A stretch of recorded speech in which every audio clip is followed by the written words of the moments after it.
Assalamualaikum warahmatullahi wabarakatuh. Kembali lagi di channel Romi Aulia. Jadi di video kali ini kita membahas sebuah aplikasi yang lagi viral di jagat maya ya, di sosial media, yaitu ChatGPT. Oke, jadi seperti yang kita ketahui, ChatGPT akhir-akhir ini itu menjadi perbincangan di media sosial. Jadi platform ini adalah platform percakapan yang berbasis AI ya, atau Artificial Intelligence, kecerdasan buatan kalau dalam bahasa Indonesia, yang membuat kagum banyak pengguna internet karena kemampuannya yang menjawab pertanyaan secara otomatis. Selain otomatis, dia juga bisa menjawab pertanyaan secara cepat dan detail. Jadi ChatGPT ini adalah satu bentuk implementasi dari AI, yaitu disebut dengan NLP atau Natural Language Processing ya. Jadi GPT ini adalah singkatan dari Generative Pre-trained Transformer. Bisa diartikan sebagai model bahasa auto regresif yang menggunakan pembelajaran mendalam atau sering disebut dengan deep learning untuk menghasilkan teks percakapan seperti manusia normal. Jadi format dialog yang ada di dalam ChatGPT ini memungkinkan untuk menjawab pertanyaan secara lanjutan, terus bisa mengakui kesalahan juga, lalu bisa membuat premis yang salah dan menolak permintaan yang tidak pantas atau tidak bisa diteruskan. ChatGPT ini sudah menggunakan saat ini sudah menggunakan GPT seri 3.5 yang dibuat oleh OpenAI ini ya. Jadi OpenAI ini pusatnya adalah di San Francisco. Jadi salah satu orang di balik OpenAI ini kabarnya adalah Elon Musk, yang si pemilik Tesla.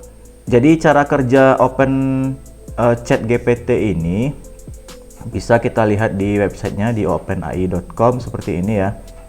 Jadi secara singkat bisa diartikan cara kerjanya adalah melakukan optimasi bahasa untuk melakukan dialog ya. Sekarang kita akan coba, kalau teman-teman ingin melihat detail dari cara kerja OpenAI yang ChatGPT ini, bisa teman-teman kunjungi situsnya di openai.com. Lihat bagaimana cara kerjanya di bagian website di bagian bawahnya ya. Oke, untuk melakukan chat GPT ini, untuk berdialog dengan OpenAI ChatGPT ini, teman-teman bisa buka di websitenya, lalu masuk ke bagian chat openai.com. Kita akan coba gunakan ChatGPT ini ya, dengan cara membuka chat openai.com.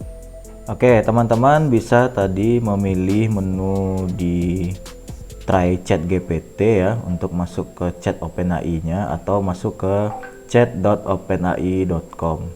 Jadi setelah masuk, biasanya kita diminta untuk login atau membuat akun jika kita belum punya akun di ChatGPT ya. Jadi login with your OpenAI account to continue.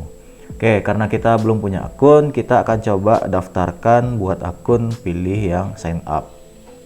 Oke, teman-teman bisa gunakan beberapa, contohnya akun Google Gmail ya, untuk melanjutkan ke ChatGPT-nya, atau dengan Microsoft akun untuk melanjutkan ke ChatGPT. Oke, kita akan coba gunakan akun Gmail saja sebagai untuk melanjutkan ke ChatGPT. Ya, silakan teman-teman loginkan akun Gmailnya untuk melanjutkan ChatGPT. Oke, silakan diisi datanya. Ya, juga bisa silakan masukkan nomor handphone jika diminta. Baik, setelah akun kita jadi, kita bisa login atau langsung masuk ke ChatGPT.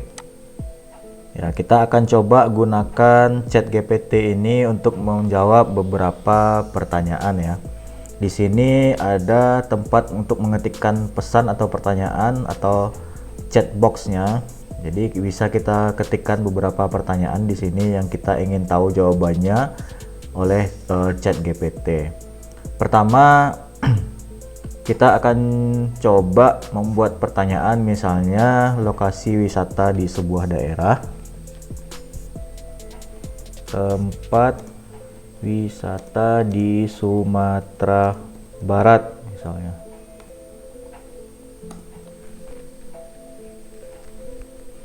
Ya, tunggu sampai chat GPT-nya merespon ya.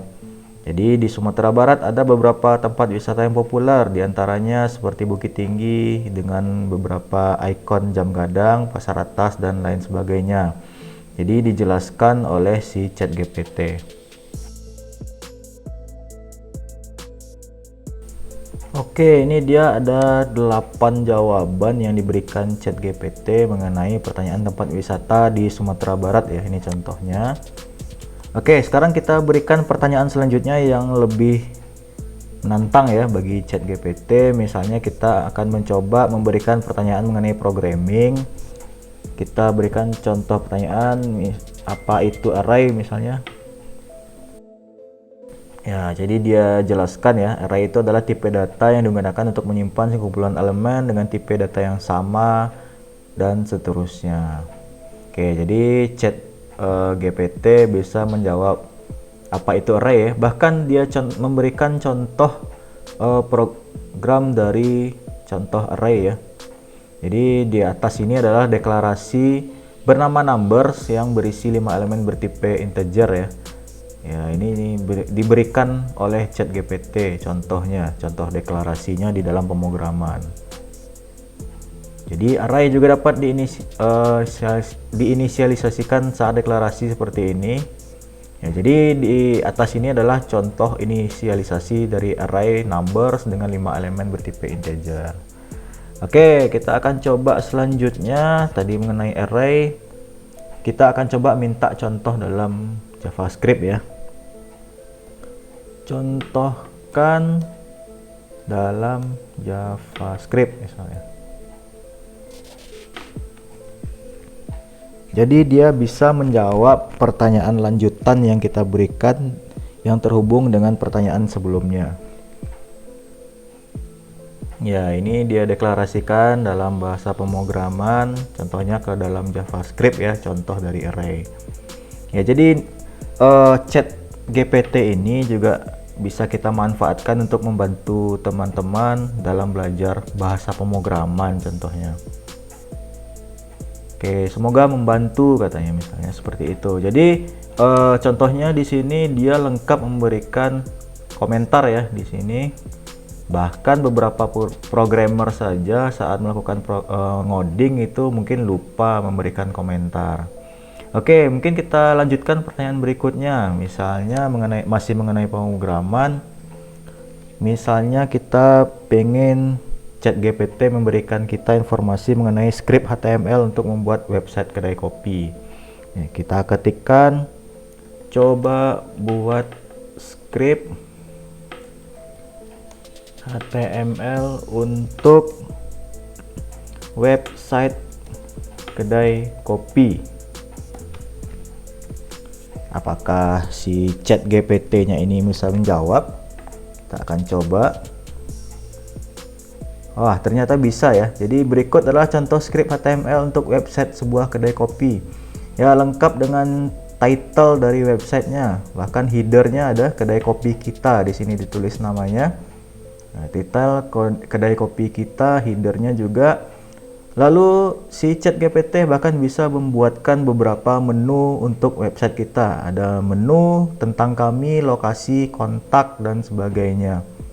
Ya, jadi gampang ya untuk belajar atau menjawab beberapa pertanyaan menggunakan chat GPT ini. Lalu di dalam menu kopi contohnya. Jadi di dalam menu ada menu kopi dengan pilihan ada espresso, cappuccino, latte, dan mocha. Oke, jadi ada sejarahnya. Kedai kopi kita adalah sebuah kedai kopi kecil yang menyediakan berbagai jenis kopi berkualitas. Oke, jadi chat GPT ini bisa kita pakai untuk belajar bahasa pemrograman juga. Nah, ini ada kontaknya, lalu ada jadi bisa kita edit nanti ya di editor Oke, semoga membantu. Oke, ternyata bisa ya untuk script HTML misalnya. Kita coba lanjutkan, coba kasih CSS-nya, apakah bisa?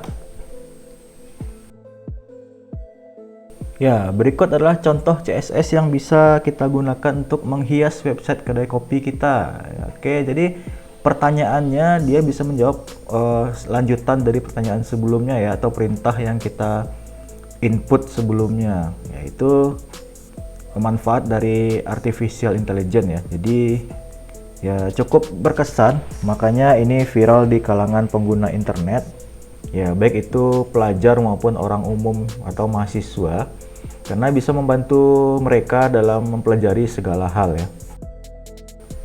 Oke, tadi kan kita minta CSS-nya ya, diberikan lengkap di sini, color-nya dipilihkan, background color-nya udah dipilihkan oleh si ChatGPT.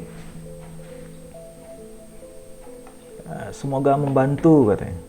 Ya, kita akan coba membuat new chat ya. Nah, jadi kita buat chat baru, tinggal pilih new chat. Ya, kita akan chat baru ya, jadi mulai dari awal lagi.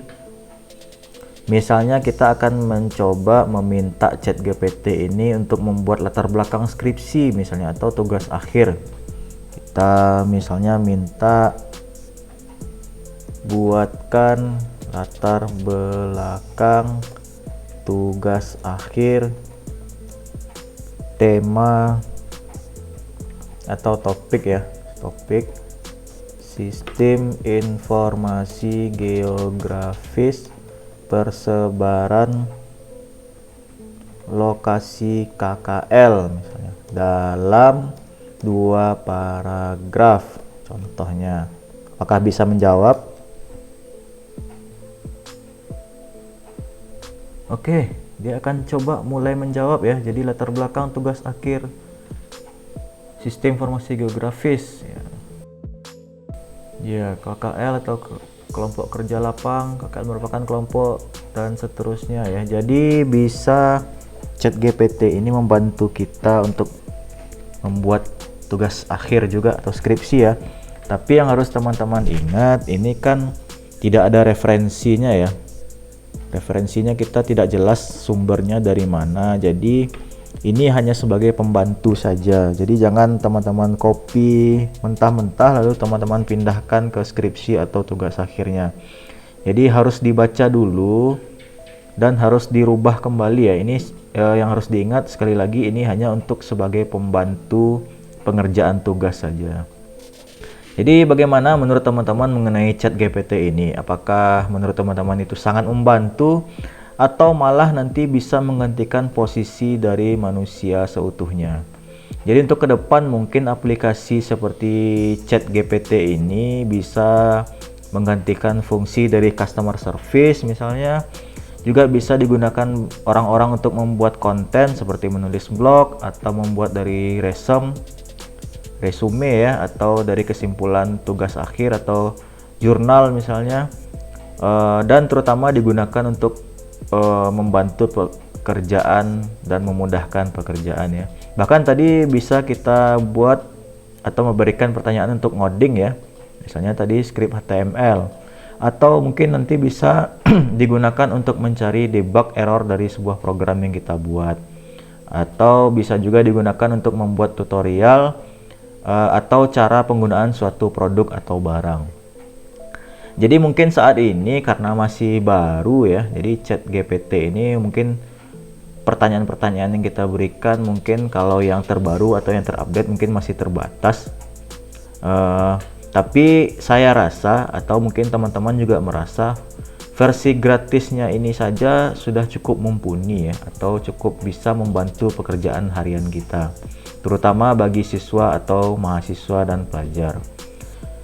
Dan sebagai programmer itu gimana menurut teman-teman? Mungkin bisa dijawab nanti di kolom komentar. Untuk ChatGPT-nya ini juga ada yang versi berbayarnya ya. Jadi tidak sepenuhnya gratis. Yang gratis saja sudah sebagus ini responnya, jawabannya. Apalagi mungkin nanti ada yang versi berbayarnya. Jadi ada pricing di sini. Ya, kalau versi gratisnya saja udah sebagus itu, apalagi versi berbayarnya ya. Jadi bisa teman-teman lihat harganya di website openai.com di bagian menu price ya. Oke, ini dia chat OpenAI tadi. Jadi bisa membantu kita bahkan untuk membuat latar belakang dari tugas akhir atau skripsi. Walaupun sumbernya mungkin tidak jelas, coba kita ketik ya. Sumber referensinya dari mana? Oke, jadi error ya. Jadi dia tidak bisa menjelaskan dari mana sumber referensi latar belakang skripsi yang dia tuliskan tadi. Ya, makanya sebagai mahasiswa misalnya jangan di copy seluruhnya, jadi harus dibaca kembali dan dirubah kembali. Sesuaikan dengan apa yang kita perlukan. Oke, mungkin sekian itu saja penjelasan dari OpenAI atau ChatGPT-nya. Semoga bisa bermanfaat bagi teman-teman yang ingin mengerjakan tugas atau membantu dalam beberapa hal pekerjaan. Jangan lupa like, komen, dan subscribe. Assalamualaikum warahmatullahi wabarakatuh.